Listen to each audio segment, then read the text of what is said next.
NLP में मैं एक इक्वेशन सिखाता हूँ that every experience has a structure and structure can be altered.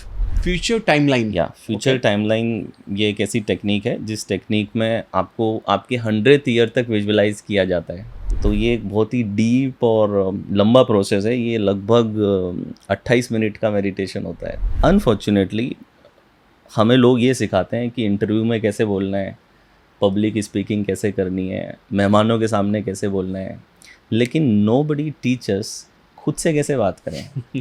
जब आप ग्रेटफुल हैं तो आप इस यूनिवर्स में एक सिग्नेचर भेज रहे हैं, एक सिग्नल ब्रॉडकास्ट कर रहे हैं that I am the receiving centre of the thing I am grateful about. ये बहुत डीप बात है जो आपने ये बोली है, क्योंकि बहुत सारे लोगों का ये सवाल आता है कि यार मैं तो अच्छा हूँ, मैं तो सबके लिए कर रहा हूँ, मुझे एंड में धोखा ही मिलता है। लॉ ऑफ अट्रैक्शन को एक्टिवेट करने के लिए आपको विजुअलाइजेशन के स्टेप्स हैं, प्रोसेस हैं कि first it should be in alpha state. अगर आपका ब्रेन अल्फा स्टेट में नहीं है तो बिना अल्फा स्टेट या फिर थीटा स्टेट भी चलेगी, लेकिन इन दोनों के अलावा आप अगर बीटा स्टेट में विजुअलाइजेशन करते हैं, वो विजुअलाइजेशन किसी काम का नहीं है। आज के लोगों को 2 मिनट में मैगी चाहिए, 20 मिनट में पिज़्ज़ा चाहिए, 10 मिनट में ब्लिंकिट चाहिए, 20-20 का क्रिकेट मैच चाहिए और 30-30 सेकंड की रील चाहिए। जैसे लॉ ऑफ अट्रैक्शन है ना, एक नया टर्म देता हूँ आपको, लॉ ऑफ रिपल्शन भी है। ठीक है, इस पर किसी ने बात नहीं करी है। तो जो मार्केटर्स है ना, वो मार्केटर्स लॉ ऑफ अट्रैक्शन को इस तरीके से मार्केट करते हैं कि तुम बैठोगे और बैठ करके तुम्हें बस सोचना है और तुम्हारा घर, तुम्हारा धन दौलत, लक्ष्मी जी की कृपा आने लगेगी। ऐसा कुछ नहीं होने वाला है। ये एक लॉ ऑफ एसोसिएशन है और जिस भी चीज़ के साथ में आपने पॉजिटिव एसोसिएशन बना ली, अब ऐसा हो ही नहीं सकता कि आप उस पर एक्शन नहीं लेंगे। गीता में श्री कृष्ण ने कहा भी है कि कर्मण्येवाधिकारस्ते मा फलेषु कदाचन।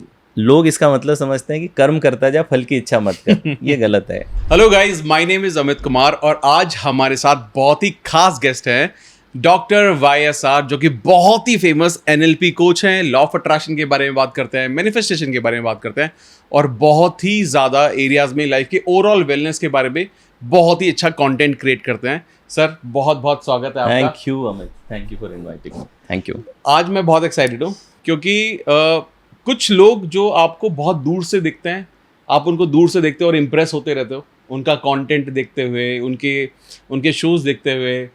प्लस बहुत कम ऐसे लोग हैं जो इंडिया में इस लेवल पर आकर काम कर रहे हैं, कंट्रीब्यूट कर रहे हैं लोगों की लाइफ में। तो मुझे लगता है कि आप उनमें से एक है और मैं बहुत लकी हूँ कि मैं आपके साथ बैठा हूँ। धन्यवाद, थैंक यू सो मच।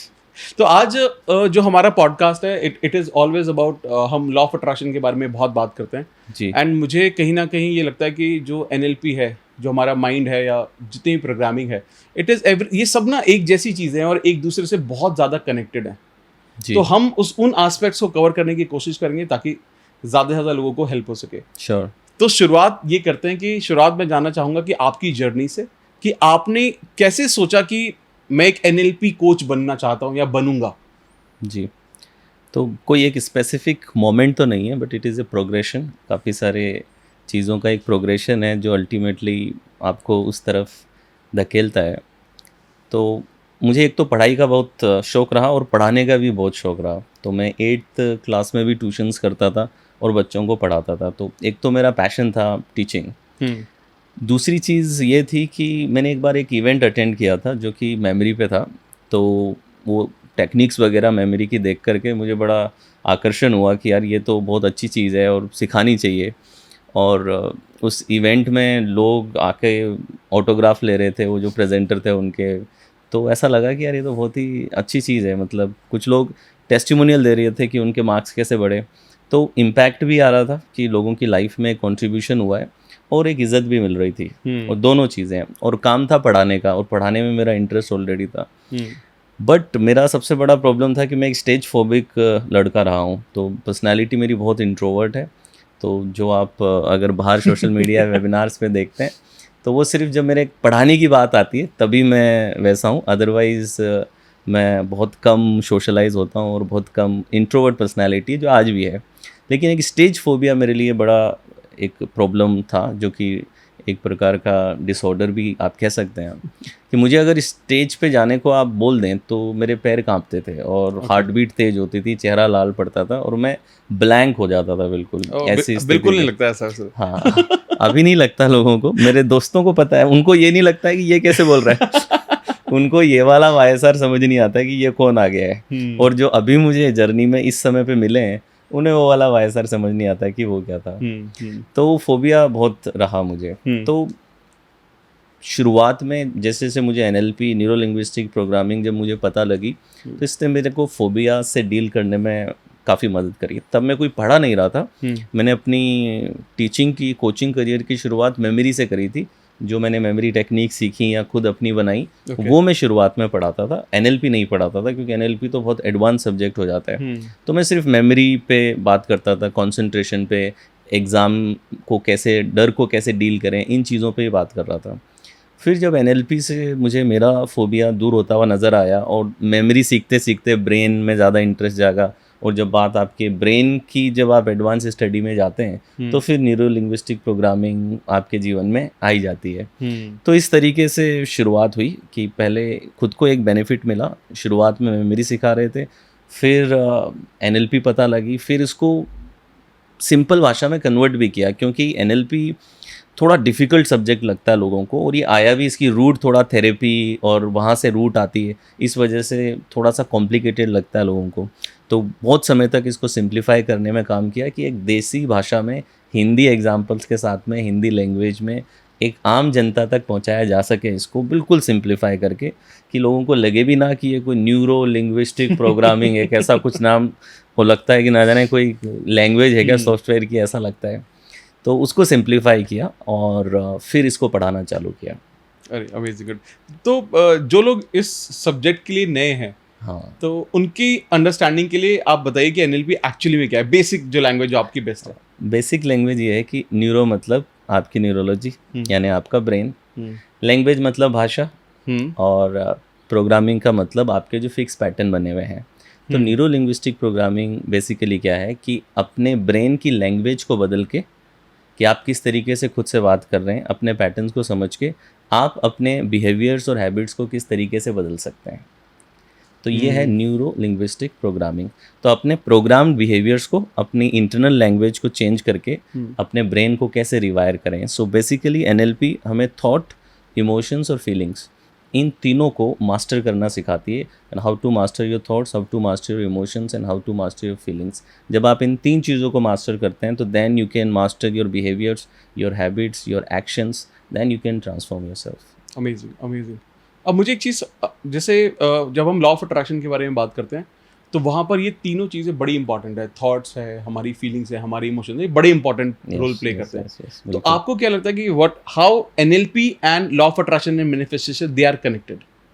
ये दोनों कनेक्टेड ही हैं। जैसे कि एनएलपी में मैं एक इक्वेशन सिखाता हूँ, that every experience has a structure and structure can be altered.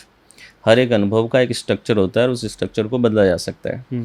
तो स्ट्रक्चर क्या है, किसी भी एक्सपीरियंस का स्ट्रक्चर क्या है, कि एक्सपीरियंस को अगर हम ई बोल दें, तो E is equal to V plus A plus K plus words.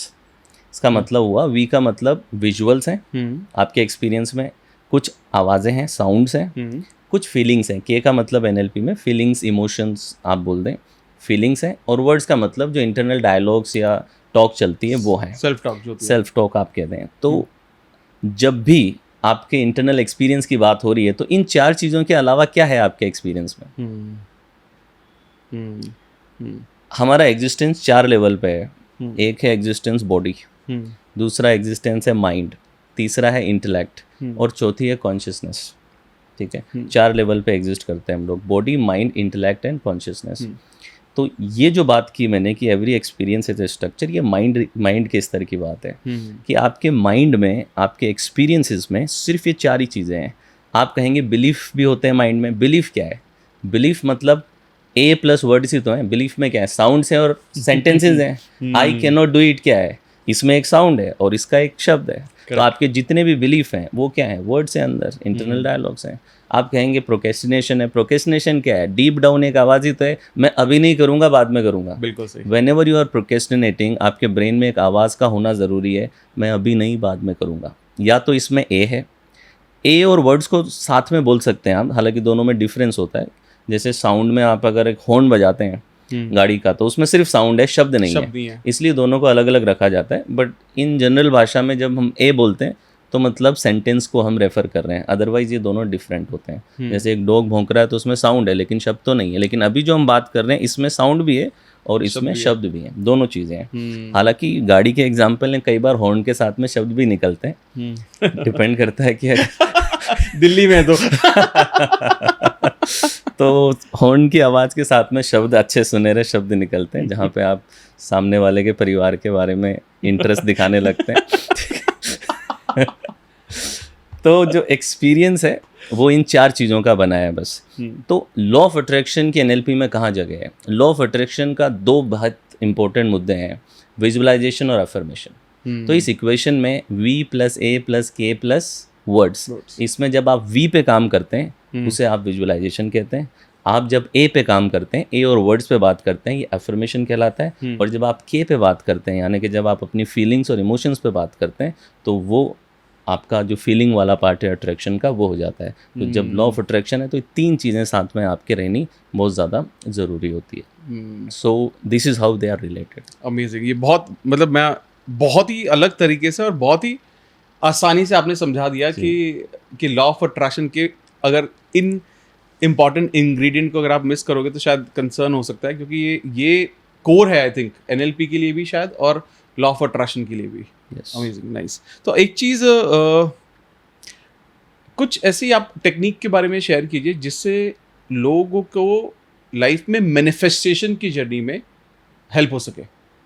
NLP techniques जैसे विजुअलाइजेशन है एनएलपी में, जो विजुअलाइजेशन अफर्मेशन विजुअलाइजेशंस होते हैं, थोड़े से अलग विजुअलाइजेशन होते हैं। जैसे कि एक टेक्निक होती है एनएलपी में जिसे कहते हैं फ्यूचर टाइमलाइन।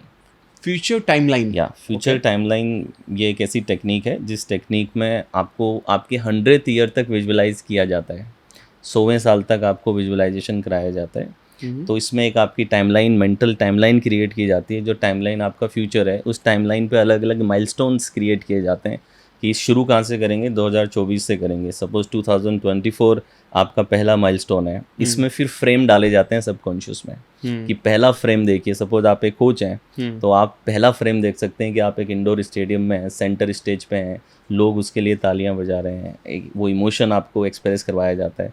फिर 2024 का एक दूसरा फ्रेम है जिसमें आप शायद अपनी किताब को लॉन्च कर रहे हैं। तीसरा फ्रेम है जिसमें आप पूरी दुनिया घूम रहे हैं। तो ऐसे 2-3 फ्रेम्स आपने फीड किए अपने सबकॉन्शियस में, ठीक है। फिर आप आगे बढ़ गए टाइमलाइन में, अब आप 3 साल और आगे बढ़ गए, अब आप 2027 में आ गए, तो माइलस्टोन है 2027। अब 2027 के अलग अलग फ्रेम क्रिएट करेंगे जो भी आपका नेक्स्ट पड़ाव होना चाहिए। फिर ऐसे करते करते आप 100th ईयर पे जाते हैं कि ये आपका 100वां साल है और 100th ईयर में बस सेलिब्रेशन हो रहा है। और आपका जो 100 ईयर ओल्ड सेल्फ है, वो जो फ्यूचर सेल्फ है जो 100 साल का है, उसमें वो इमोशन डाले जाते हैं कि वो फुलफिल्ड है कम्प्लीटली, ठीक है, और उसने एक पर्पस को जिया है, लोगों की लाइफ में कंट्रीब्यूट किया है। और वो 100 ईयर ओल्ड सेल्फ आपका इस पूरी जर्नी को वहाँ पे से सेल्फ रिफ्लेक्ट कर रहा है, देख रहा है इस जर्नी को, और वो देख करके जो इमोशन उसके अंदर आ रहा है तो वो इस पूरी टाइमलाइन को इंटरनलाइज कर लेता है। तो ये एक बहुत ही डीप और लंबा प्रोसेस है। ये लगभग 28 मिनट का मेडिटेशन होता है। 28 मिनट तक एक ही सांस में किया जाता है, मतलब कि कंटिन्यूसली 28 मिनट चलता है। उसके लिए पहले थोड़ा प्रिपेयर भी किया जाता है कि आपकी कंसंट्रेशन को उस लेवल पे ले जाया जाए कि आप 28 मिनट तक कर सकते हो क्या। और ये सिर्फ गाइडेड ही किया जा सकता है, खुद से करना मुश्किल है। फर्स्ट टाइम में इसको इंस्टॉलेशन टेक्निक है ये। एनएलपी में इंस्टॉलेशन का मतलब होता है कि एक बार आपने ये इंस्टॉल करा दी, अब सेकंड टाइम व्यक्ति को किसी गाइड की ज़रूरत नहीं है, वो खुद से इस पूरी टेक्निक को कर सकता है। मगर फर्स्ट टाइम में हमेशा गाइड चाहिए। तो जो you need a sound to guide you, person you need a person because see our attention is not so well trained these days, right? कि थोड़ी देर में ही ध्यान कहीं और चला जाता है। तो वो अटेंशन को एक पाथ पे रखने के लिए एक गाइड की आवाज़ चाहिए जिसको पता है कि कहाँ कहाँ पे अटेंशन जाएगी और वो वापस लेकर के आ सके। वो राइट कमांड उस टाइम पे उसको देनी आनी चाहिए, तो जिससे कि आप उसको प्रोसेस में कंटिन्यू रख सकें। Amazing amazing. तो दूसरा पार्ट जो आपने बताया अफर्मेशन का बताया, आप इस बारे में थोड़ा सा एलैबोरेट कीजिए प्लीज़। अफर्मेशंस का मतलब जो इंटरनल वॉइसेस हैं हमारी, जो हम कहते हैं, ठीक है, जनरली हमारे अंदर जो वार्तालाप है या सेल्फ टॉक हमारी है, ये कितना इम्पोर्टेंट एस्पेक्ट है हमारे जीवन का जो कि बहुत इग्नोर किया जाता है। आप देखें तो जब हम पैदा होते हैं तो हमारा कोई सेल्फ का कॉन्सेप्ट होता नहीं है, आपकी कोई आइडेंटिटी नहीं होती। जब आप पैदा होते हैं तो आपके पास में एक बॉडी है, आपके पास में एक ब्रेन है, आपके पास में कुछ प्री इंस्टॉल्ड प्रोग्राम्स हैं जो इन दोनों के बीच में कोऑर्डिनेशन करते हैं, और प्लस आपको कुछ खाली जगह मिली है, जनरल एबिलिटी टू लर्न। तो you have a body, you have a brain and there is general ability to learn, जिससे आप अपने एनवायरनमेंट से रीड करके मॉडल्स डेवलप करते हैं और फिर उन मॉडल्स को यूज़ करके इस एनवायरनमेंट में सर्वाइव करते हैं। अब वो मॉडल्स जो आपके आते हैं वो आपके माता पिता से आते हैं, प्राइमरी केयर गिवर से आते हैं। आपके पहले 7 साल में आपके जो प्राइमरी केयर गिवर से माता पिता, उनसे मैक्सिमम आएंगे। 7 साल के बाद में माता पिता से इतने नहीं आते, ठीक है। 7 साल के बाद में जो दोस्त हैं, जो फ्रेंड्स हैं, बाहर की दुनिया आपको ज़्यादा, आपके खुद के अनुभव ये आपको ज़्यादा प्रोग्राम करते हैं। इसलिए आप देखें कि माता पिता बचपन में कहते हैं सिगरेट मत पीना, शराब मत पीना, ठीक है। तो बच्चे को पता है कि ये गलत चीज़ है, लेकिन यही बच्चा जब हॉस्टल में जाता है तो थोड़े दिन तो रजिस्ट करता है, दोस्तों को मना करता है, नहीं ये गलत है, ये नहीं करना चाहिए, ये नहीं करना चाहिए। लेकिन 3-4 महीने के बाद में तो फिर हाँ, अगर वैल्यू सिस्टम बहुत स्ट्रॉन्ग किया गया है बचपन में, इसे संस्कृत में जो संस्कार कहते हैं हम, यानी कि जो कंडीशनिंग आपको दी गई है वो अगर स्ट्रॉन्ग है तो वो नहीं टूटेगी वहाँ पे, लेकिन ज़्यादातर की टूटने की संभावना रहती है। तो हमारे कॉन्टेक्स्ट में जो हमारा सेल्फ है, आइडिया ऑफ आइडेंटिटी कि ये मैं हूँ, ये लगभग 3 साल 4 साल की उम्र तक आना, डेवलप होना चालू होता है। तो ये जो आई है ना कि मैं योगेंद्र सिंह राठौड़ या मैं अमित, ये जो मैं बना आपका, मैं is a psychological concept that your brain creates, ताकि ये एक सोशल आइडेंटिटी है जो आपका सेल्फ ब्रेन क्रिएट करता है, ताकि समाज में अपनी स्टैंडिंग का पता लगा सके कि मैं इस सोसाइटी में कहाँ स्टैंड करता हूँ, या फिर मैं अपने एनवायरनमेंट से कैसे रिलेट करता हूँ। This is my toy, this is my mother, this is my father. तो ये जो मैं आया उसके अंदर, ये उस सोसाइटी में रिलेट करने के लिए कि मेरी पोजीशन क्या है यहाँ पे, और चीज़ों के साथ में मैं कैसे रिलेट कर सकता हूँ। इसके लिए जो भी सोशल एनिमल्स हैं जो बहुत स्ट्रॉन्ग सोशल कॉम्प्लेक्स एनवायरनमेंट्स में रहते हैं, तो आप सेल्फ का कॉन्सेप्ट डेवलप करते हैं। अब जब ये कॉन्सेप्ट डेवलप हो जाता है तो आप सेल्फ बन गया, तो अब सेल्फ टॉक भी होगी, आप खुद से बात करना भी चालू करेंगे, ठीक है। तो अब आप खुद से बात करना भी चालू करते हैं। अनफॉर्चुनेटली हमें लोग ये सिखाते हैं कि इंटरव्यू में कैसे बोलना है, पब्लिक स्पीकिंग कैसे करनी है, मेहमानों के सामने कैसे बोलना है, लेकिन नोबडी टीचर्स खुद से कैसे बात करें। आप अपने पूरे जीवन में सबसे ज़्यादा अपने दोस्तों से नहीं, पति पत्नी बच्चों से नहीं, माता पिता से नहीं, आप अपने पूरे जीवन में सबसे ज़्यादा खुद से बात करते हैं। और आपकी पूरी कंडीशनिंग में एक बहुत बड़ा प्रभाव पड़ता है कि how you talk to your self, and unfortunately nobody teach this. So affirmation is part of self talk only. Generally हमारी सेल्फ टॉक ऑटोमेटिक है, उसमें कोई गाइडेंस नहीं है, कोई कॉन्शियसनेस का रोल नहीं है। You are not consciously deciding your internal dialogues, mostly they are automatic. And इन्हें कई बार RNTs बोला जाता है, रेपिटेटिव नेगेटिव थॉट्स, कि बहुत से लोगों की तो ऑटो मोड पे चली जाती है और रिपीटेशन के साथ में वो सेम नेगेटिव थॉट्स होती हैं जो रिपीट होती रहती हैं, लगातार रिपीट होती रहती हैं। सो एफर्मेशंस आपकी सेल्फ टॉक में एक कॉन्शियस एलिमेंट डालते हैं, where there is an element of consciousness, awareness is there, so that you can reprogram, you can start reprogramming your brain. आप ब्रेन को रीप्रोग्राम कर सकते हैं। So that is the role of affirmation. जो यानी कि जो कॉन्सेप्ट है reprogram your subconscious mind, it is that. Yes, subconscious mind की लैंग्वेज ही यही है। विजुअलाइजेशन हो गया, एफर्मेशंस हो गया, इनके जरिए ही सबकॉन्शियस माइंड से हम कम्युनिकेट करते हैं। फैंटास्टिक। मुझे एक चीज़ यहाँ पर ये समझने की, जो थॉट्स हैं, जो थॉट्स एंड बिलीफ्स हैं, चाहे वो लिमिटिंग बिलीफ हो या कैसे भी, पॉजिटिव हो, नेगेटिव हो या लिमिटिंग हो, उनका कितना इम्पॉर्टेंट रोल है अपनी लाइफ में चीज़ों को मैनिफेस्ट करने में? मतलब आप कहें कि मेन रोल ही आपके बिलीफ का होता है, राइट? कि बिलीफ क्या है कि बिलीफ आपके माइंड की वो मॉडल्स जिन्हें आपने सच मान लिया है। अब भले ही वो बाहर सच है कि नहीं है, उससे फ़र्क नहीं पड़ता है। तो वो मॉडल्स जो आपने, या फिर वो सेंटेंसेस जिन्हें आप एज ए ट्रुथ अपने माइंड में मान के चल रहे हैं, आपकी पर्सनल रियलिटी में वो एक लॉ का काम करते हैं। भले ही एक्सटर्नल रियलिटी में वो नियम है या नहीं है। जैसे फॉर एग्जांपल कि अच्छों के साथ अच्छा होगा, बुरों के साथ बुरा होगा। अब ये कोई फैक्ट नहीं है, आपको बहुत सारे अच्छे लोग मिल जाएंगे जिनके साथ बुरा हो रहा है, ठीक है। लेकिन अगर आपकी मेंटल रियलिटी में ये बिलीफ है तो आप अपने एक्शंस, अपने बिहेवियर, इवन आपके सबकॉन्शियस चॉइसेस जो हैं वो सब इस बिलीफ से कंट्रोल होंगे। तो हमारे जो बिलीफ होते हैं, हमारा बिलीफ एक तो हमारा चश्मा है, जिस चश्मे से हम परसेप्शंस बनाते हैं, जिस चश्मे से हम दुनिया को देखते हैं, ठीक है। इसीलिए एक टर्म होती है ब्रेन में, कन्फर्मेशन बायस। कन्फर्मेशन बायस क्या है कि आप बाहरी दुनिया में उन्हीं चीज़ों को ज़्यादा हाईलाइट करके देखते हैं जो चीज़ें आपके एग्जिस्टिंग बिलीफ से कंफर्म करती हैं। फॉर एग्जांपल, अगर आपको व्हाट्सएप पे एक वीडियो मिले जिस वीडियो में ऐसी बात हो जो आपके एग्जिस्टिंग बिलीफ से मैच होती है, तो आप तुरंत उसे मान लेंगे और फॉरवर्ड करने लगेंगे, देखो ऐसा ही होता है, मैंने कहा था ना। लेकिन अगर उसी व्हाट्सएप में ऐसा वीडियो आ गया जो उसके अगेंस्ट है, तो आप जाके उसकी रिसर्च करेंगे और सोचेंगे कि इसको गलत कैसे प्रूव करूं। जब आपके मानने की बात आई थी तो आपने एविडेंस नहीं खोजा था, क्योंकि हमारा ब्रेन प्रोग्राम्ड है बाहरी दुनिया में रीइंफोर्स करने के लिए कि जो मेरे एग्जिस्टिंग बिलीफ हैं वैसे ही दुनिया चलती है। और सवाल इससे भी इम्पोर्टेंट ये है कि हम बिलीफ बनाते क्यों हैं। हम बिलीफ इसलिए बनाते हैं, हमारा ब्रेन बिलीफ्स इसलिए क्रिएट करता है because it gives us a sense of certainty. एक निश्चितता का भाव पैदा होता है, क्योंकि हम एक ऐसी क्रिएशन का हिस्सा हैं जहाँ पे बहुत अनिश्चितता है। अर्थ को अपनी एक्सिस के अराउंड हम रोटेट नहीं कर रहे हैं, एटम को स्टेबल हमने नहीं कर रखा है, ग्रेविटी हमारे कंट्रोल में नहीं है, इतनी सारी गैलेक्सीज, इतने सारे सोलर सिस्टम, इतने सारे गैमिट्स के मूवमेंट्स को हम कंट्रोल नहीं करते हैं। तो लगभग ना के बराबर अर्थक्वेक हमारे कंट्रोल में नहीं है, बाढ़ हमारे कंट्रोल में नहीं है, वोल्केनिक इरप्शंस हमारे कंट्रोल में नहीं है। क्या है हमारे कंट्रोल में? तो ऐसी अनिश्चित दुनिया में आप निश्चितता का भाव कैसे पैदा करेंगे? आप जी नहीं सकेंगे। तो आप मान्यताएं बनाते हैं। इसलिए we are story creating creatures. जब पहले आसमान में बिजली चमकती थी तो हम ये कहते थे कि भगवान नाराज हो गए। अब उन्हें प्रसन्न करने के लिए शायद आप कुछ यज्ञ करेंगे ताकि आप प्रसन्न कर सकें। अब देखा जाए तो किसी के पास में लॉजिक नहीं था इस बात का कि नाराज हो गए, पता कैसे चला, ठीक है। फिर फैराडे आया, फैराडे ने कहा नहीं यार ये तो इलेक्ट्रोस्टैटिक चार्ज है और कुछ नहीं है। लेकिन मजे की बात पता है, कोई ये भी तो कह सकता था कि हमें नहीं पता कि ये क्यों हो रहा है। ये भी एक रिस्पॉन्स हो सकता था कि जो बिजली चमक रही है वी डोंट नो।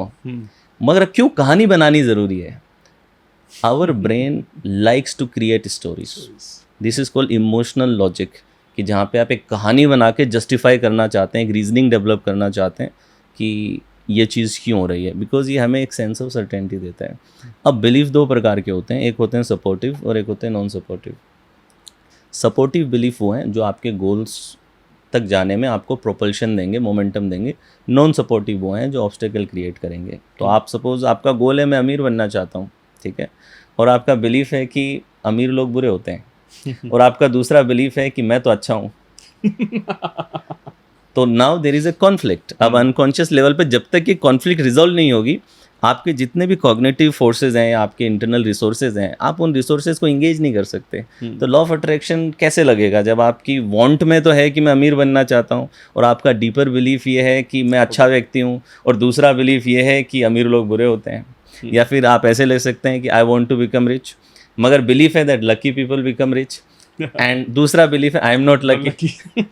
तो how will you deal with this? तो आपका सबकॉन्शियस कंप्लीटली इस कॉन्फ्लिक्ट को ही जीता रहेगा। और ये बिहेवियर में कैसे आएगी? You will procrastinate decisions. जब जहाँ पे पैसा कमाने की अपॉर्चुनिटी आएगी आपको डिस्कम्फर्ट महसूस होगा, आप पैसा मांगने में हिचकिचाएंगे, आप पैसे की बात से दूर भागने का प्रयास करेंगे कि मेरे से पढ़ा लो लेकिन पैसा मत मंगवाओ मेरे से, ठीक है, मैं किसी से पैसा नहीं मांग पाऊंगा। आपके नैरेटिव उसी प्रकार से चलेंगे और फिर आपके बिहेवियर्स में, आपकी चॉइसेस में जो अपॉर्चुनिटी आपको अमीर बना सकती थी, उन अपॉर्चुनिटी में या तो आप डर जाएंगे या आप एंग्शियस हो जाएंगे या फिर आप डिस्कम्फर्ट महसूस करेंगे। तो नेगेटिव बिलीफ जो होते हैं वो हमारे अंदर नेगेटिव के प्रोड्यूस करते हैं। एनएलपी की लैंग्वेज में अगर कहूँ तो नेगेटिव के मतलब नेगेटिव फीलिंग्स, और नेगेटिव फीलिंग्स अगर आपके अंदर है तो अट्रैक्शन तो काम ही नहीं कर सकता। बहुत very very very well explained. तो थैंक यू सो मच। मेरे को सीखने को मिल रहा है बहुत कुछ यहाँ पर। Thank you. So this is so good. अब इसी में ना इमोशंस की बात करते हैं कि इमोशंस कितना इंपॉर्टेंट है। जैसे आपने बोला, पहले भी बताया कि फीलिंग्स, इमोशंस ये बड़ा इंपॉर्टेंट रोल प्ले करते हैं लाइफ में या मैनिफेस्टेशन की जर्नी में। तो वो उस रोल को मैं थोड़ा और जानना चाह रहा हूँ आपसे। इमोशन का रोल बिलीफ के बाद में आता है, क्योंकि सबसे पहले क्या है, एनवायरनमेंट है, इन्फॉर्मेशन है, हाँ ठीक है। ये इन्फॉर्मेशन आप अपने इन पांचों सेंसेस से रिसीव करते हैं। तो विजुअल, आँखें, टच, इन सब चीज़ों के ज़रिए आप रिसीव करेंगे। This step is called reception, कि जब डेटा आपके सेंसेस पे पड़ता है तो उसे रिसेप्शन कहते हैं। एनएलपी में हम बात करते हैं 16 मिलियन बिट्स पर सेकंड से लेकर के 40 मिलियन बिट्स पर सेकंड एनवायरनमेंट से स्ट्रीम होता है कंटिन्यूसली हमारे सेंसेस में। अब आप इनने सेंसरी डेटा को रिसीव किया, ये रिसीव डेटा ब्रेन के अलग अलग हिस्सों में जाता है, इंटीग्रेटेड नहीं रहता है। कान वाला अलग जाएगा, आँख वाला अलग जाएगा, विजुअल ऑडियो सब अलग जगह पे जाएंगे। फिर ये इंटीग्रेट होते हैं, और इंटीग्रेट होने के बाद आप इसे मीनिंग देते हैं। जो भी इवेंट इन्फॉर्मेशन है, you give meaning to it. जब तक आप मीनिंग नहीं देंगे तब तक इमोशन नहीं आ सकता।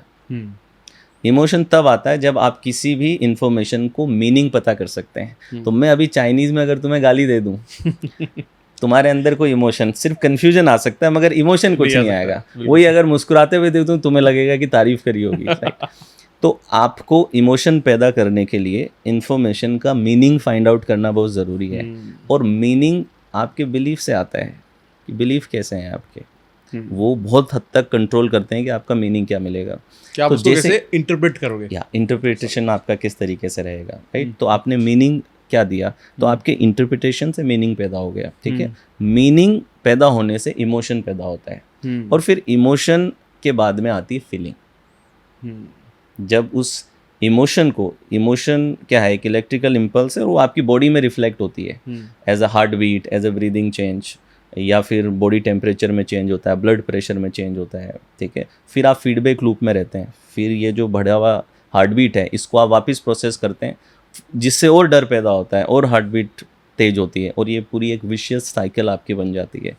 सो इमोशंस आपकी फीलिंग्स को एम्पलीफाई करने में बहुत बड़ा रोल अदा करते हैं। इमोशन का मतलब ही यह है एनर्जी इन मोशन, ठीक है। तो अगर हम एक मूवमेंट अट्रैक्शन में लाना चाहते हैं तो इमोशन का रोल यहाँ से बहुत बड़ा रोल आ जाता है। विदाउट इमोशन, इसलिए विजुअलाइजेशन में इमोशन डालना ज़रूरी है।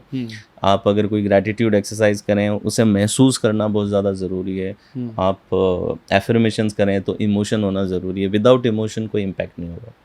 Fantastic, very well explained. और आई थिंक बहुत लोग इसको आई थिंक रूट तक समझ पाए होंगे कि कितना ज़रूरी है ये जो राइट थॉट होना, राइट बिलीफ सिस्टम होना, और एट सही वक्त के साथ उसको बदलना कितना ज़्यादा ज़रूरी है, along with your emotions. Then because उसी पर डिपेंड करती है आपकी फीलिंग। यस, क्योंकि सी एनएलपी में जैसे हम यहाँ इमोशंस यूज़ करते हैं, तो एनएलपी में ज़्यादातर हम यूज़ करते हैं स्टेट, कि आपकी इमोशन आपकी स्टेट्स बना रही हैं। तो स्टेट्स दो प्रकार की हैं, एक तो रिसोर्सफुल स्टेट्स हैं और एक अनरिसोर्सफुल स्टेट्स हैं। तो रिसोर्सफुल जैसे हो गई कि Joy, happiness, confidence, love, compassion, gratitude, kindness, ये सब रिसोर्सफुल स्टेट्स हैं। जब भी आप इन रिसोर्सफुल स्टेट्स में हैं तो आपको अपने इंटरनल रिसोर्सेज से पूरा कनेक्शन महसूस होता है। You are connected with your internal resources. आपके इंटरनल रिसोर्सेज क्या हैं? आपकी क्रिएटिविटी, आपका फोकस, आपकी रीजनिंग, आपका लॉजिक, आपकी कोई स्किल, टैलेंट, आपका कोई प्रीवियस एक्सपीरियंस है, कोई नॉलेज आपने ले रखी, कुछ पढ़ा हुआ है, कोई कहानियाँ आपने सीख रखी हैं, ये सब की सब आपके इंटरनल रिसोर्सेज हैं। लेकिन जब आप रिसोर्सफुल हैं तभी आप इनसे जुड़े हुए रहेंगे। जुड़े होने का मतलब जिस पल में इनका एक्सप्रेशन ज़रूरी है, आप एक्सटर्नल वर्ल्ड में इन्हें एक्सप्रेस कर सकेंगे। लेकिन जब आप नेगेटिव इमोशनल स्टेट्स में या अनरिसोर्सफुल स्टेट्स में हैं, जैसे कि anger, grief, hurt, guilt, regret, unforgiveness, resentment, depression, anxiety, phobia, fear, ये सब क्या है? अनरिसोर्सफुल हैं। जब आप इन स्टेट्स में हैं तो you are disconnected with your internal resources. If you have creativity you will not be able to express it. If you have logic you will not be able to apply it. तो जब हम angry होते हैं तो गुस्से में हम बहुत इरेशनल बिहेव करते हैं। फिर आपने नोटिस किया होगा कि जब आप शांत हो जाते हो तो आपको लगता है ये मैंने क्यों किया, इट वॉज नॉट नीडेड। तो वो जो लॉजिक था ना आपका, वो लॉजिक उस पल में अवेलेबल नहीं था, क्योंकि आप अनरिसोर्सफुल थे। तो लॉजिक एक आपका इंटरनल रिसोर्स है जो अवेलेबल तभी होगा जब आप रिसोर्सफुल होंगे। इसलिए जब आप शांत हुए तभी आप लॉजिक लगाओगे। अगली बार फिर गुस्सा आएगा, फिर लॉजिक नहीं लगेगा। So this is how it works. आपने ना एक चीज़ बात की यहाँ पर, ग्रैटिट्यूड की। जी, ग्रैटिट्यूड को समझा जाता है कि नो वाइब्रेशन के टर्म्स में हम बात करें तो highest level of frequency gratitude की होती है, या लॉ ऑफ लव भी बोलते हैं, या लॉ ऑफ अट्रैक्शन को। तो ग्रैटिट्यूड जो वर्ड है, आप इसके बारे में प्लीज़ थोड़ा बताइए। जी। तो ग्रैटिट्यूड तो अभी तो इतनी ज़्यादा रिसर्च हो चुकी है कि ग्रैटिट्यूड सिर्फ अट्रैक्शन करता है, सिर्फ वही उसका मतलब कि रिजल्ट नहीं है, आउटकम नहीं है। ग्रैटिट्यूड से आज ये देखा गया है कि आपका इम्यून सिस्टम स्ट्रेंथन होता है, आपका एजिंग प्रोसेस स्लो डाउन होता है अगर आप ग्रैटिट्यूड प्रैक्टिस करते हैं तो। सो ग्रैटिट्यूड क्या है, एक अबंडेंस में रहने का भाव है, राइट? कि जब आप ग्रेटफुल हैं तो आप इस यूनिवर्स में एक सिग्नेचर भेज रहे हैं, एक सिग्नल ब्रॉडकास्ट कर रहे हैं that I am the receiving centre of the thing I am grateful about. आप एक रिसीविंग सेंटर की तरह प्रोजेक्ट करते हैं कि मैं इस चीज़ का एक रिसीविंग सेंटर हूँ, तो यूनिवर्स भी फिर आपके जीवन में ऐसे इवेंट्स और एक्सपीरियंसेस लाती है जिससे कि ये ग्रेटिट्यूड अपने आप को सस्टेन करे। तो हर फ्रीक्वेंसी की अपनी टेंडेंसी है खुद को सस्टेन करने की। तो जब आप ग्रेटिट्यूड में रहते हैं तो वो ज़्यादा अपने आप को सस्टेन करना चाहेगी, and we need object for sustain, उसे सस्टेन करने के लिए। तो आपके जीवन में ऐसे लोग आते हैं या ऐसी चीज़ें बार बार होती हैं जिनसे आप ग्रेटिट्यूड के भाव में रह पाते हैं। तो न्यूटन का नियम जो है ना कि एक्शन रिएक्शन का जो नियम है, उसको अगर आप मानसिक दुनिया में लगाएं तो ऐसा है कि if gratitude is the action, receiving will be the reaction of the universe, and if complain is the action, scarcity will be the reaction। तो ये इस तरीके से जुड़े हुए हैं। तो अगर आप ग्रेटिट्यूड की फ्रीक्वेंसी में हैं तो आप ये सिग्नल हमेशा भेज रहे हैं that I am the receiving centre of the thing I am grateful about. So if you are grateful about the money, you will have more opportunities जो आपके जीवन में मनी के प्रति ग्रेटिट्यूड लाएंगी। If you are grateful about the love in your life, you will have more opportunities जो love को support करती होंगी। अब कई लोग कहते हैं सर मेरे साथ तो उल्टा होता है इसका कि मैं तो लोगों को प्यार करता हूँ, मुझे तो वापस प्यार मिलता ही नहीं है। Now this is the problem कि यूनिवर्स ना बैलेंस कंपनसेशन पे चलती है कि आपने अगर 5 लीटर प्यार दिया है तो आपको भी वापस 5 लीटर प्यार मिलेगा, कुछ जाएगा नहीं, खर्च नहीं होगा, एंड में कंजर्व रहेगा सब कुछ। लेकिन मनुष्य का प्रॉब्लम ये है कि जिसको दिया था ना उसी से चाहिए, that's the problem. But universe ऐसे ऑपरेट नहीं करती। हो सकता है आप अपने पति से बहुत प्यार करते हैं और वो आपसे वापस प्यार नहीं कर रहे, लेकिन आप एक खूबसूरत सा डॉग लाए थे, वो आपसे बहुत प्यार करता है। तो दिस इज़ द रीज़न कि आप उस डॉग के प्यार को कम्प्लीटली नेगलेक्ट कर देंगे और यही सोचते रहेंगे कि मुझे तो प्यार नहीं मिला वापस, मुझे तो प्यार नहीं मिला वापस। ये बहुत डीप बात है जो आपने ये बोली है, क्योंकि बहुत सारे लोगों का ये सवाल आता है कि यार मैं तो अच्छा हूँ, मैं तो सबके लिए कर रहा हूँ, मुझे एंड में धोखा ही मिलता है, या मैं सबको प्यार करता हूँ। तो मतलब ये आई थिंक बहुत सारे लोगों को ये जवाब मिला होगा कि भाई कि वो जो यूनिवर्स बैलेंस तो करेगा ज़रूर। तो डोंट वेरी अबाउट, मतलब वो होता है ना कि मेरे को जॉब चाहिए तो मेरे को यही जॉब चाहिए, मुझे इसी सोर्स से कुछ गिफ्ट चाहिए। अगर हम इसको लिमिट करना बंद कर दें तो यूनिवर्स से रिसीव करना शायद आसान हो जाएगा। तो ये बहुत ज़रूरी होता है। जब आपकी कुछ रिसीविंग की एक्सपेक्टेशन है तो फिर वो ग्रैटिट्यूड नहीं है। ठीक है, जो लोग कहते हैं ना कि मैं तो सबके साथ में अच्छा रहता हूँ लेकिन मुझे वापस कुछ मिलता नहीं है, यानी कि आपके अच्छा होने की वजह थी कि आपको वापस कुछ चाहिए था। ठीक है, दैट्स नॉट ग्रैटिट्यूड। ग्रैटिट्यूड में कंडीशन नहीं होती है, ग्रैटिट्यूड में एक्सपेक्टेशन नहीं होती है। ये तो आप एक एक्सपेक्टेशन आपने सेट कर दी। अब एक्सपेक्टेशन का मतलब आपने किसी को गिफ्ट दिया तो रिटर्न गिफ्ट ही एक्सपेक्टेशन नहीं है। ये भी एक्सपेक्टेशन है कि उसको वो अच्छा लगना चाहिए। ये भी एक्सपेक्टेशन है कि वो एक बार धन्यवाद दे दे मुझे, एटलीस्ट थैंक यू तो बोले। ये भी एक्सपेक्टेशन है कि वो मुस्कुरा दे एक बार। ये सब एक्सपेक्टेशन है। पर यहाँ पे मैं जिस ग्रैटिट्यूड की बात कर रहा हूँ, it's a pure unconditional gratitude where you are just thankful and there is no expectation. कोई एक्सपेक्टेशन नहीं है, because your the root of your expectation is your conditioning. आपकी एक्सपेक्टेशन की रूट आपकी कंडीशनिंग है। आप लाइफ से क्या एक्सपेक्ट कर रहे हो, आपके प्रीवियस एक्सपीरियंसेस तय कर रहे हैं। आज आप कितनी इनकम चाहते हो कि मेरी इतनी इनकम हो जाए तो मैं खुश रहूँगा। ज़्यादातर आपकी करंट इनकम की 2x to 4x इनकम व्यक्ति को लग रही होती है, हो जाए तो बहुत बढ़िया हो जाएगा। तो वो आपकी करंट इनकम की जो एक्सपेक्टेशन है वो आपकी पास्ट कंडीशनिंग से ही तो आ रही है। तो कई बार हैविंग एक्सपेक्टेशंस ये आपके अट्रैक्शन को कम करती है। तो अनकंडीशनल होना चाहिए gratitude. If you are grateful it should be completely unconditional. बिल्कुल, बहुत बहुत सही, बहुत सही।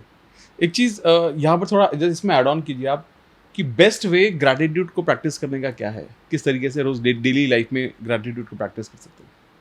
ग्रैटिट्यूड की प्रैक्टिस लिख के की जा सकती है कि आप हर रोज़ 5 बातें लिखना चालू कीजिए अगले 66 डेज तक, ओके। ठीक है? 66 days every day 5 things you are grateful about.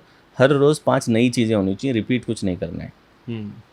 5 नई चीज़ें, तो टोटल 330 होगी 66 डेज में।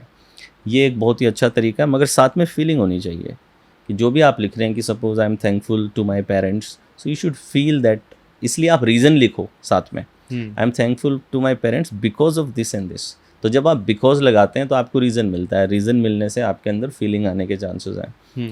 तो बिना रुके लगातार कंसिस्टेंटली 66 डेज आपको ये करना चाहिए। सुबह करना चाहिए, शाम को करना चाहिए, which is कभी भी कर लीजिए आप, कभी कर लीजिए। कभी भी कर लीजिए, मगर कर लीजिए। सुबह बेटर इसलिए है कि दिन की शुरुआत ही ग्रेटिट्यूड से कर रहे हैं तो अच्छा है। आपको कोचिंग में बहुत वक्त हो गया है, जी I think 17-18 years I believe, हाँ, right? 17 साल हो गए। लगता नहीं आपको देख के तो वैसे। 19 साल का मैंने शुरू किया था, अभी मैं 36 का हो गया। अच्छा, तो देखो ओके। ना, हो गया ना, 17 साल हो गए। 17 साल, अमेजिंग। तो मैं जानना चाहता हूँ कि कुछ ऐसे shocking result which you have observed during this period. Result बहुत सारे रहे हैं। कई मेरे स्टूडेंट्स हैं जो बायोपोलर से बाहर आए, तो that was shocking for me because मतलब ऐसा कोई एविडेंस नहीं है कि एनएलपी से बायोपोलर ठीक हो सकता है, लेकिन फ्यू ऑफ माय स्टूडेंट्स जो बायोपोलर से हील होकर के बाहर आए, वो मेरे लिए बड़ा शॉकिंग था। फिर कई स्टूडेंट्स हैं जो 3 मेरे ऐसे स्टूडेंट्स रहे जो कैंसर से बाहर आए, तो वो अगेन शॉकिंग है मेरे लिए।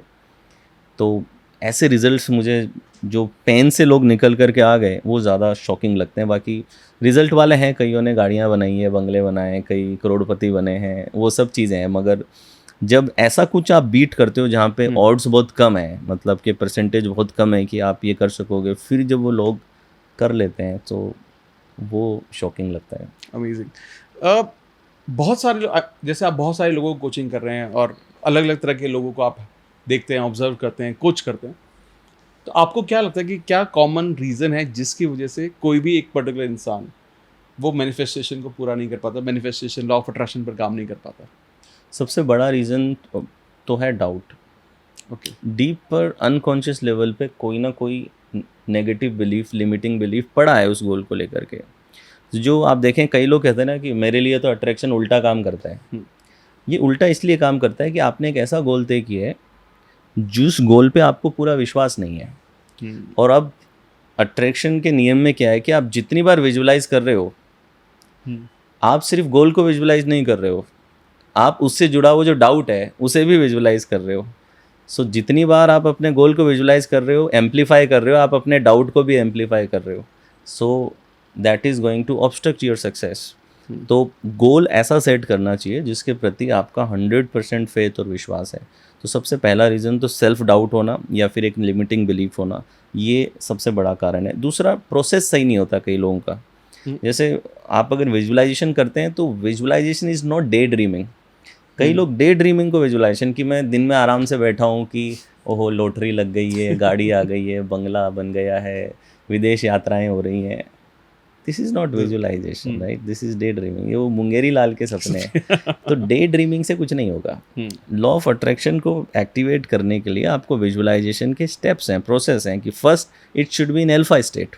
अगर आपका ब्रेन अल्फा स्टेट में नहीं है तो बिना अल्फा स्टेट या फिर थीटा स्टेट भी चलेगी, लेकिन इन दोनों के अलावा आप अगर बीटा स्टेट में विजुलाइजेशन करते हैं, वो विजुलाइजेशन किसी काम का नहीं है, वो सिर्फ फैंटेसी है, डे ड्रीमिंग है। सो डे ड्रीमिंग से कोई रिजल्ट नहीं आता है, उससे सिर्फ डिसअपॉइंटमेंट आएगा लाइफ में और कुछ नहीं होने वाला है।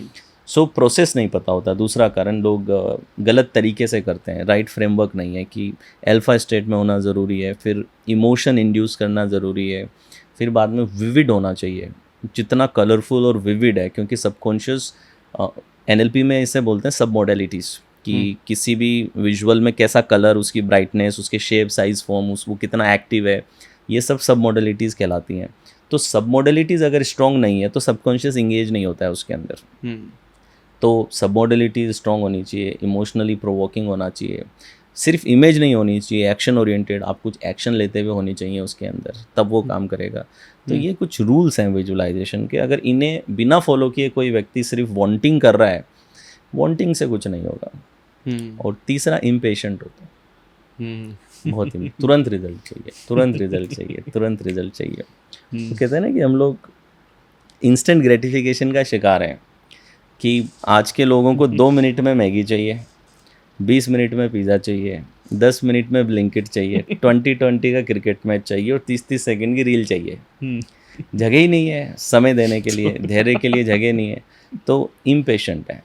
और इम्पेशेंस से क्या होता है कि आप रिजल्ट को लेकर के थोड़े से अटैच्ड हो जाते हैं, ऑब्सेसिव हो जाते हैं। तो जैसे लॉ ऑफ अट्रैक्शन है ना, एक नया टर्म देता हूँ आपको, लॉ ऑफ रिपल्शन भी है। ठीक है, इस पर किसी ने बात नहीं करी है, लेकिन मैं आपसे कहता हूँ इसको। लॉ ऑफ रिपल्शन क्या है कि किसी चीज़ के बारे में आप जितना सोचें वो दूर भागेगी आपसे। लॉ ऑफ रिपल्शन आता है if you become desperate about your goal. जैसे ही desperation is a force of repulsion. जब भी आप डेस्पिरेटली कुछ पाना चाहते हैं, वो चीज़ उतना ही दूर भागेगी आपसे। So it is important to release that desperation, let go of that attachment. वो जब तक आप नहीं करेंगे, तो आपने कई बार नोटिस किया होगा कि जब हम किसी चीज़ को डेस्पिरेटली चाहते हैं, यार ये तो हो ही जाना चाहिए, ये तो हो ही, कि आप जैसे यूट्यूब पे भी हैं कि ये मेरा ये वीडियो वायरल होना ही चाहिए, होना ही चाहिए, होना ही चाहिए, वो नहीं हो रहा होगा। और फिर आप एक पॉइंट आएगा जब आप रिलीज़ कर देंगे, सब कुछ छोड़ देंगे, and then you will suddenly see कि अब चीज़ें हो रही हैं। तो आप अगर बलून को पकड़ के बैठे हैं और कह रहे हैं कि ऊपर क्यों नहीं जाता, ऊपर क्यों नहीं जाता, ऊपर क्यों नहीं जाता, नहीं जाएगा, आपको रिलीज़ करना है। So it is important to release the desire. और जब तक if you are desperate about it, you are holding it, so वो रिलीज़ नहीं मिल रहा है। तो अगर रिलीज़ नहीं करेंगे तो अट्रैक्शन एक्टिवेट नहीं होगा। बहुत बहुत सही सर। यहाँ पर ना एक चीज़ आती है, जैसे बहुत सारे लोग जो मैनिफेस्टेशन की जर्नी में वो प्रोसेस फॉलो कर रहे हैं, जो आपने बताया प्रोसेस फॉलो कर रहे हैं, थॉट्स बिलीफ सिस्टम को भी चेंज कर रहे हैं, इमोशंस भी लाने की कोशिश कर रहे हैं, बट उनका जो गोल है वो थोड़ा बड़ा है। जैसे वो गोल, लेट्स से वो इस तरह का गोल है जो 6 महीने में या 1 साल में अचीव होगा फॉर एग्जाम्पल। उस दौरान अपनी पॉजिटिविटी और मोटिवेशन को मेंटेन करने के लिए क्या करना चाहिए उनको? सबसे पहली चीज़ तो ये कि अल्टीमेटली कंसिस्टेंट कैसे रहें, यही मेन है। ठीक है, तो कंसिस्टेंसी लाने के लिए सबसे पहले तो मोटिवेशन पे डिपेंडेंसी छोड़नी पड़ेगी। कोई दुनिया का मेथड नहीं है जो आपको हर रोज़ मोटिवेटेड रख सके। अगर कोई व्यक्ति ये कहता है कि मैं हर रोज़ मोटिवेटेड हूँ काम करने के लिए, दैट पर्सन इज़ लाइंग। ठीक है, वो ऑनेस्ट नहीं है, आपसे झूठ कह रहा है। We all have our moment of dips, कि जहाँ पे हम मूड नहीं कर रहा होता है। और अनुशासन का मतलब ये है कि जब आप मूड ड्रिवन नहीं होते हैं, ठीक है, आप प्रोसेस ड्रिवन हो जाते हैं कि आज ये करना है, आज अगर ये जिम जाना है तो आपको जाना है, मूड है नहीं है, आप उसके परे हो जाते हैं। तो पहली चीज़ तो ये कि मोटिवेशन को छोड़ना पड़ेगा, कि मोटिवेशन पे डिपेंडेंट नहीं रहना है। हाँ, लेकिन आप अपने माइलस्टोन्स ऐसे तैयार कर सकते हैं कि छोटे माइलस्टोन्स में डिवाइड कीजिए। जैसे कि मुझे किताब लिखनी है, ठीक है, तो मैंने अभी तक 10 किताबें टोटल लिखी हैं, जिसमें से 8 किताबें ऐसी हैं जो 6 महीने में लिखी थी मैंने, जिसके लिए मुझे वर्ल्ड रिकॉर्ड मिला। वर्ल्ड रिकॉर्ड लंदन में नाम आया। तो मैं क्या करता हूँ कि किताब लिखना एक बड़ा टास्क है, लेकिन आप अगर इस टास्क को डिवाइड करने जाओगे तो किताब लिखना मुश्किल है, लेकिन क्या एक पेज लिखना मुश्किल है क्या? नहीं। So what is book? Book is just collection of 100 to 100 pages. And what is a page? Page is just collection of 4-3 paragraphs. Right? So if you think in terms of paragraphs, या फिर if you think in terms of chapter, don't think in terms of book. एक बार book गोल हो गया, उसको छोड़ दीजिए। अब उसके बाद में एक्शन लेते समय don't think about your end goal. End goal के बारे में नहीं सोचना है, आपको प्रोसेस के बारे में सोचना है, जो छोटे छोटे स्टेप्स हैं। छोटे माइलस्टोन रखिए ताकि एक विन की फीलिंग आए। मोमेंटम विन से ही बनता है, राइट?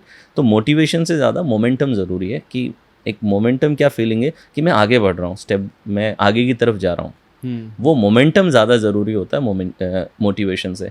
तो वो तब होगा जब आप छोटे छोटे माइलस्टोन बना लीजिए अपने, और उन माइलस्टोन को अचीव करते चलिए, उन पे सेलिब्रेशन करते चलिए, then you will have consistency. आपने एक बहुत अच्छी बात की एक्शन के बारे में। लॉ ऑफ अट्रैक्शन में जो लोग विश्वास नहीं करते हैं, डिसबिलीफर हैं, या जो जो मानते हैं कि लॉ ऑफ अट्रैक्शन काम नहीं करता, उनका एक सबसे बड़ा कारण होता है कि यार आप एक्शन के बारे में बात ही नहीं करते हो। तो what is the relevance of action और law of karma in law of attraction? What do you think? अब अट्रैक्शन के आखिरी 5 शब्द ही एक्शन है, ठीक है, तो एक्शन के बिना तो कुछ नहीं हो सकता, ठीक है। पर ये जो डिसबिलीफ है ना, पता है क्यों है? क्योंकि प्रॉब्लम ये है कि आजकल ना, मैंने कहा लोगों को जल्दी चाहिए सब, तो जो मार्केटर्स है ना, वो मार्केटर्स लॉ ऑफ अट्रैक्शन को इस तरीके से मार्केट करते हैं कि तुम बैठोगे और बैठ करके तुम्हें बस सोचना है और तुम्हारा घर, तुम्हारा धन दौलत, लक्ष्मी जी की कृपा आने लगेगी। ऐसा कुछ नहीं होने वाला है, ठीक है। सिर्फ विचारों से कुछ नहीं होता, और हमें धन्यवाद देना चाहिए भगवान का कि सिर्फ विचारों से कुछ नहीं होता, क्योंकि हमारा दिमाग एक दिन में लगभग 60,000 थॉट प्रोड्यूस करता है, जिसमें से 80% नॉन प्रोडक्टिव या नेगेटिव है। एक बच्चा जब 6 बजे का घर पे बोल के जाता है कि शाम को आ जाऊंगा और आता नहीं है, तो मम्मी के दिमाग में पॉजिटिव थॉट्स नहीं आते हैं। तो अगर हमारा हर विचार सच होने लग गया, तो ना तो रिश्ते बचेंगे, ना रिश्तेदार बचेंगे, ना हम बचेंगे, कुछ नहीं बचेगा, राइट। सो ऐसा कोई प्रोसेस नहीं कि आप हर जो सोच रहे हैं वो सच हो जाने वाला है। लॉ ऑफ अट्रैक्शन का जो एग्जैक्ट विज्ञान है, नॉट वो जो मार्केट किया जाता है, एग्जैक्ट विज्ञान में आपको बताता हूँ क्या है, कि law of attraction is basically organising your brain. आपकी ब्रेन की अलग अलग फैकल्टीज़ को ऑर्गेनाइज्ड वे में यूज़ कर पाना, that is basically law of attraction. तो होता क्या है, जब आप अपने गोल को विजुलाइज कर रहे हैं, ठीक है, आप अपना फ्यूचर गोल विजुलाइज कर रहे हैं, तो पहले उस गोल को आप बनाएंगे। तो फ्यूचर गोल को जब आप बनाते हैं तो आपकी लेफ्ट फ्रंटल कॉर्टेक्स है जो कि एक्टिवेट होती है। फिर जब आप उसको विजुअलाइज करते हैं तो आपके जो विजुअल पढ़ रहे हैं वो आपकी ओसिपिटल लोब होती है, जिस पे वो विजुअल्स क्रिएट होते हैं। आपकी ओसिपिटल लोब आपके रिवॉर्ड सर्किट से कनेक्टेड होती है, जो आपके डोपामिन सर्किट्स हैं उनसे जुड़ी हुई रहती है। तो जब भी आप अगर एक सनसेट देख रहे हैं तो फीलिंग अच्छी आती है, क्योंकि अच्छा विजुअल गया है। तो जब आप अपने गोल्स से रिलेटेड विजुअल अपनी ओसिपिटल लोब पे बोम्बार्ड करते हैं, स्क्रीन पे डालते हैं, तो एसोसिएशंस बिल्ट होती हैं। आपका रिवॉर्ड सर्किट, आप जो पेन प्लेजर प्रिंसिपल है, उसमें आप प्लेजर एसोसिएट करते हैं उस विजुअल के साथ, उस गोल के साथ में। तो बेसिकली जब आप ये पूरा प्रोसेस कर रहे हैं तो आप क्या कर रहे हैं, अपने गोल और आपके माइंड के बीच में एक पॉजिटिव एसोसिएशन क्रिएट कर रहे हैं। नेगेटिव सोचते हैं तो डिसोसिएशन होती है। So law of attraction is basically a law of association, कि आप इस प्रोसेस के जरिए एसोसिएशन कर रहे हैं। और अब आपका जो ब्रेन है, जब भी एक्सटर्नल वर्ल्ड को देखेगा तो उसमें वो अपॉर्चुनिटीज़ को आइडेंटिफाई कर लेगा जिन अपॉर्चुनिटीज से वो गोल पूरा हो सकता है। ये कैपेसिटी आपके ब्रेन में है। इसीलिए हम जब कोई गाड़ी खरीदना चाहते हैं तो बाहर जाते हैं तो हर गाड़ी वही दिखने लगती है।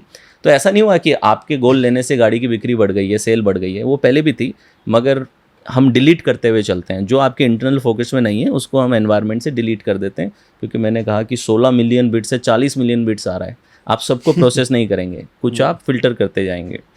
तो this is how it works. So ये एक लॉ ऑफ एसोसिएशन है, और जिस भी चीज़ के साथ में आपने पॉजिटिव एसोसिएशन बना ली, अब ऐसा हो ही नहीं सकता कि आप उस पर एक्शन नहीं लेंगे।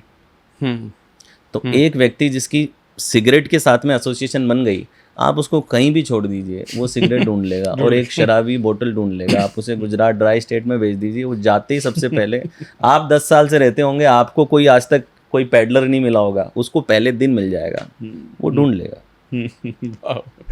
बिल्कुल सही बोला आपने, क्योंकि कहीं ना कहीं आई थिंक इसी तरीके से सभी चीज़ें हमारे आसपास काम भी कर रही हैं। हाँ, क्योंकि मैं भी ये समझता हूँ कि जब भी आप कुछ एक सही इमोशंस के साथ काम करना शुरू करते हो, तो बहुत बार जब आपको डायरेक्शन पता नहीं होती तो डायरेक्शन मिल जाती है, आपको रास्ते मिल जाते हैं, लोग मिल जाते हैं, सिचुएशंस मिल जाती हैं जो आपको बताती हैं कि किन रास्तों पर चलना है। चलना हमें ही पड़ेगा, एक्शन हमें लेना पड़ेगा। आपकी मतलब ये है कि आपकी कॉन्शियसनेस हाई फ्रीक्वेंसी, मतलब क्या है, that you are at a higher conscious states. आज हम अगर एक डॉग से ज़्यादा हायर कॉन्शियस स्टेट्स में हैं, तो हम इस दुनिया के बारे में वो ज़्यादा चीज़ें देख सकते हैं जो डॉग नहीं देख सकते। Correct. हम पोइट्री बना सकते हैं, वो नहीं बना सकता पोइट्री। हम म्यूज़िक क्रिएट कर सकते हैं, हम टेक्नोलॉजी बना सकते हैं। क्यों? क्योंकि हमारी कॉन्शियसनेस, यानी हमारी जो एनवायरनमेंट को समझना, उसकी अंडरस्टैंडिंग और उसकी जो ऑब्जर्वेशन है वो बेटर है उससे। तो जब आप हायर फ्रीक्वेंसीज में जाते हो तो आप हायर कॉन्शियस स्टेट्स में चले जाते हो। और हायर कॉन्शियस स्टेट्स का मतलब ये है कि अब आप वो चीज़ें देख पाओगे जो आपका लोअर सेल्फ नहीं देख पा रहा था। लाइफ में हर वक्त अपॉर्चुनिटीज़ भी हैं और एडवर्सिटीज़ भी हैं, लेकिन अगर आप राइट फ्रेम ऑफ माइंड में नहीं है तो आप सिर्फ प्रॉब्लम बॉक्स में रहेंगे, आप अपॉर्चुनिटीज़ और पॉसिबिलिटीज़ को देख नहीं सकेंगे। और हायर कॉन्शियस स्टेट में जाएंगे तो you will be able to see the possibilities, और जब पॉसिबिलिटी दिखेगी तो you will take action. Amazing amazing. इसी में ना एक कॉन्सेप्ट आता है लेटिंग गो। तो ये कॉन्सेप्ट क्या है जो आपको, बहुत लोग बोलते हैं कि लेट गो का मतलब है कि यार अफर्मेशन करना बंद कर दो और वेट करो, ठीक है। बहुत लोग बोलते हैं कि लेट गो का मतलब है कि उससे रिलेटेड थॉट्स को छोड़ दो, इमोशंस को छोड़ दो। एक बार कर दिया और छोड़ दिया आपने, बाय ट्रस्टिंग द गॉड और यूनिवर्स। तो what is exactly the letting go is in law of attraction and manifestation? जो हमने अभी थोड़ी देर पहले बात करी कि इसमें डेस्पिरेशन नहीं लानी है। किसी चीज़ पे आप विजुलाइजेशन करते हो, 27-28 दिन तक विजुलाइजेशन करो, फिर छोड़ दो उसको। विजुलाइजेशन का काम क्या है? विजुलाइजेशन का काम चीज़ को पाना नहीं है। विजुलाइजेशन का काम है एसोसिएशन क्रिएट करना। पाओगे तो आप एक्शन से, एक्शन के बिना कुछ नहीं होगा।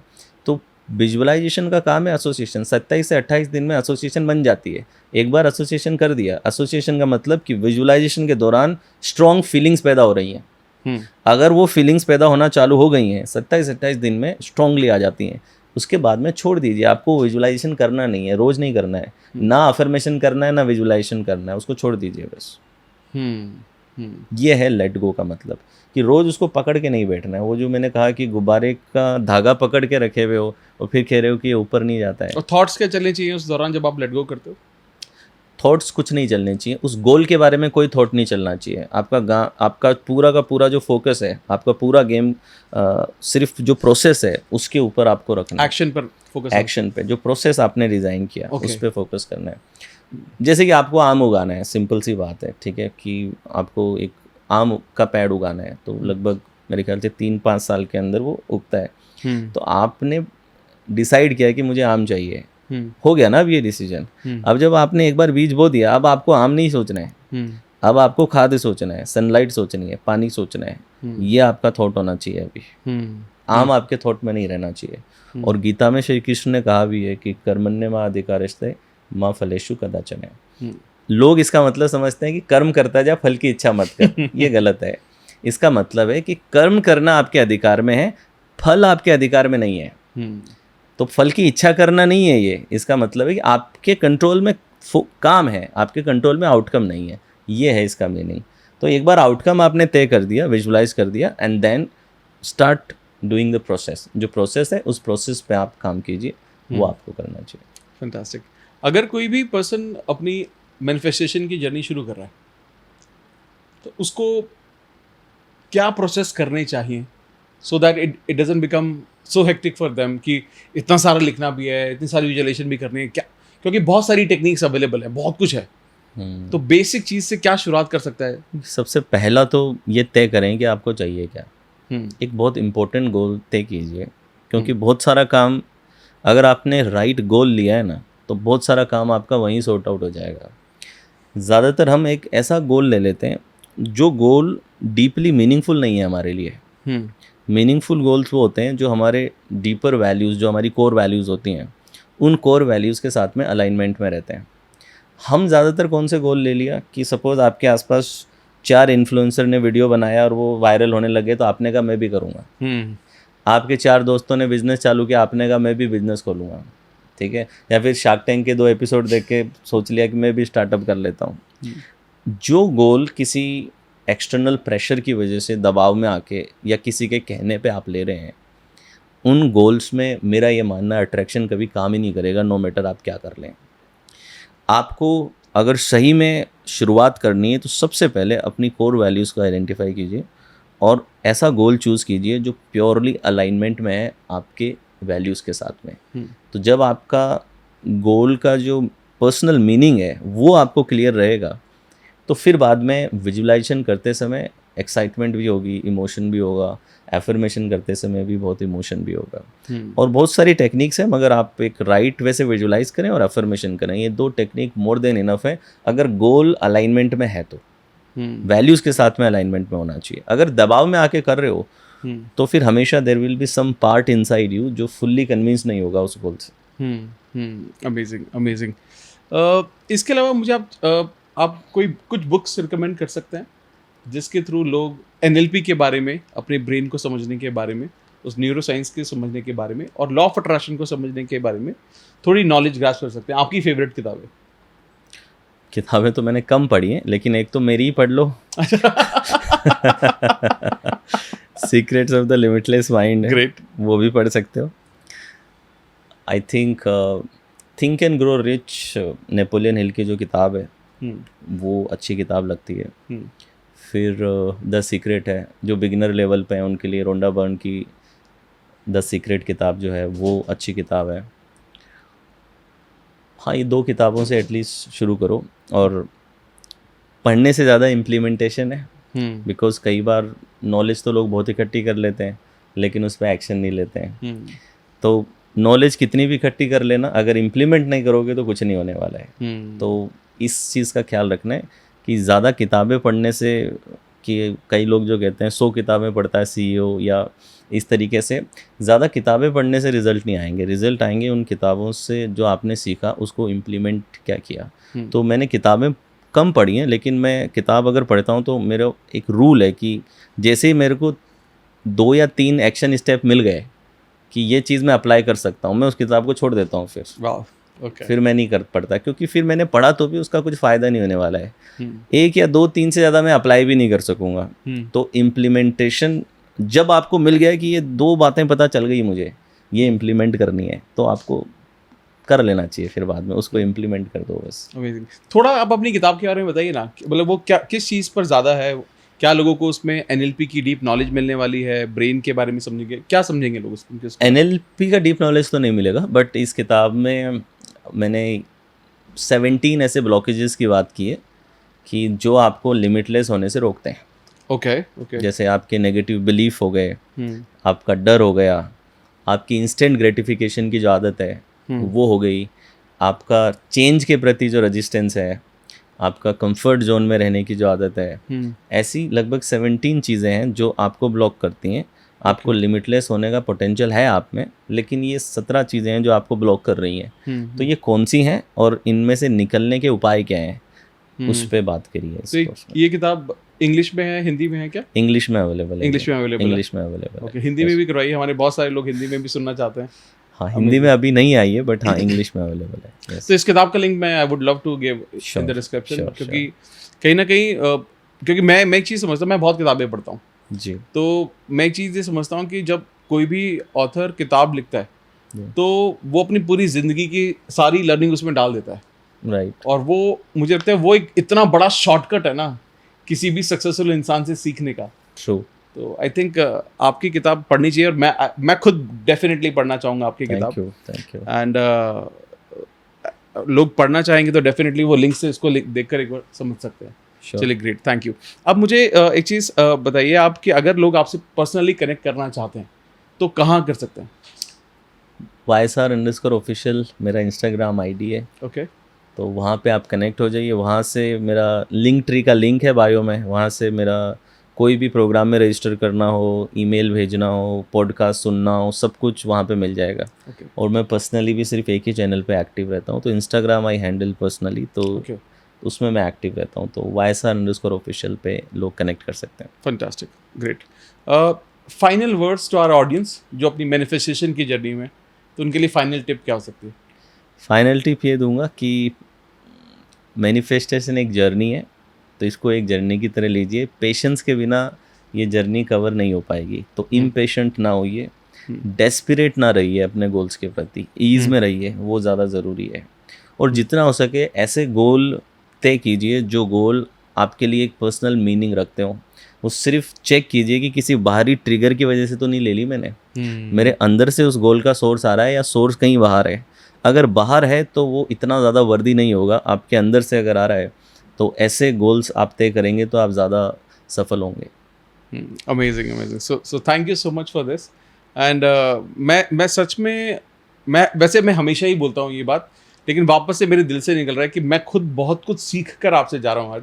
Thank you. क्योंकि मेरा अल्टीमेट इंटेंट, जब मैं when I am connecting with people for podcasting, मुझे ऐसा लग रहा है कि सबसे ज़्यादा तो मैं ही सीख रहा हूँ। सबसे तो I don't know, I am sure about it कि बाकी सब पॉडकास्ट भी लोग बहुत पसंद कर रहे हैं, बट आई थिंक इसमें जो कुछ खास मुझे एक लगा, कुछ 1-2 एलिमेंट ऐसे आपने बोले ना जो मुझे टच कर गए, और मैं डेफिनेटली उस पार्ट को लेकर मैं बहुत लोगों से बहुत बात करने वाला हूँ। थैंक यू तो thank you so much guys. So मैं आपको पर्सनली बोलूंगा कि वायसर सर के जो पर्सनल इंस्टाग्राम पर आप जरूर फॉलो कीजिएगा।